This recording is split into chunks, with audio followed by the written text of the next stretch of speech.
membaca Al-Quran walaupun tidak memahami isinya tetap terhitung setiap satu huruf 10 kebaikan. Berarti anda tidak sia-sia membaca Al-Quran walaupun tidak faham. Ada orang membaca tapi berbata-bata, dia merasa salah bacaannya, keliru. Dia sudah berusaha belajar tapi itu kemampuannya. Didatangi syaitan, dibisikin, salah mulu bacaan kamu, tak benar bacaan kamu, wakaf tidak ada benar, panjang pendeknya tak benar, apalagi hukum tajwid tak benar. Bisa keliru, bisa dosa. Astagfirullah, dosa ya. Udah, terima kasih syaitan. Malah dia terima kasih lagi sama syaitan. Dibisikin, didengarin, diterima, langsung dia rubah, tidak baca. Alasannya takut dosa. Padahal ada berita gembira dari Rasulullah SAW, al-mahiru bil-Qur'ani ma'as safaratil kiramil barara, yang mahir dalam membaca Al-Quran nanti di hari kiamat dia bersama malaikat safara kiram barara. Terus ya Rasulullah, gimana keadaan yang berbata-bata itu, gimana? Walladhi yatata'ta'u fi wa huwa alaihi syaq lahu ajran. Barang siapa yang membaca tapi masih berbata-bata dalam bacaannya, bukan dosa, justru 2 pahala.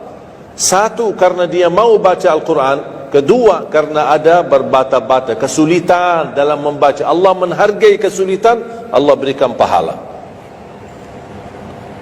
Berarti tidak ada rugi sama Al-Quran.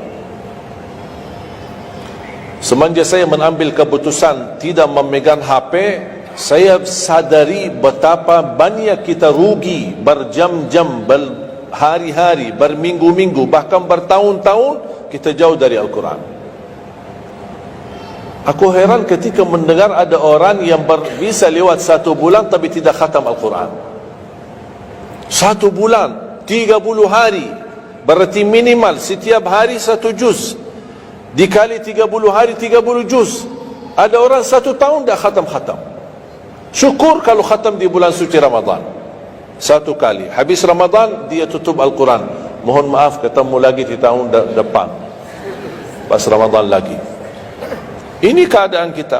Makanya orang berkata, negeri kita bermasalah terus, negeri kita politiknya begini, negeri kita selalu ada ini. Perbuatan tangan kita. Di mana kita jauh hubungan kita sama Allah, Allah hantarkan musibah sampai kita sadar memperbaiki hubungan kita sama Allah. Salatnya, Qur'annya, ibadahnya, itu kunci memudahkan dan mengatasi semua masalah.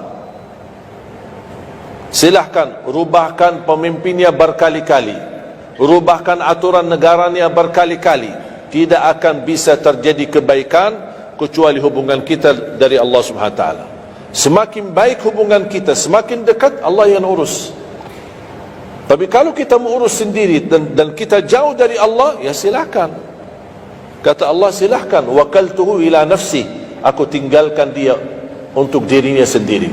Dan siapa kira-kira yang bisa mengurusi dirinya kalau bukan pertolongan Allah SWT?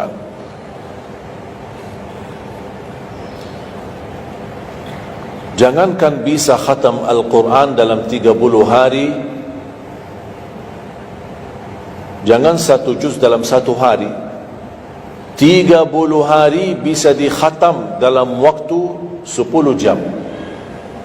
Saya pernah tes, menghitungkan waktu, bawa alarm, membaca dari subuh sampai zuhur. Tiba waktu zuhur, saya stop alarmnya, saya lanjut lagi habis zuhur. Sampai asar, lanjut lagi habis asar, lanjut sampai maghrib. Berapa saya habis khatam 30 juz? Bagi orang yang lancar bacaannya, tidak berbata-bata, bacaannya lancar, hurufnya jelas, tajwidnya bagus, tidak terlalu cepat, standar, sebagaimana bacaan tadi salat isya, itu namanya standar, hadar, tapi disempurnakan tajwid, tidak boleh cepat dan tidak boleh terlalu lambat. 10 jam mampu khatam 30 juz. Saya punya teman sekolah di Madinah, dia berhasil khatam 30 juz dalam waktu 7 jam 49 menit.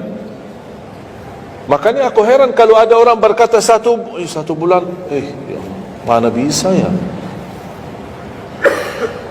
Tahu enggak apa yang membuat masalah kita, kenapa tidak bisa khatam Al-Quran?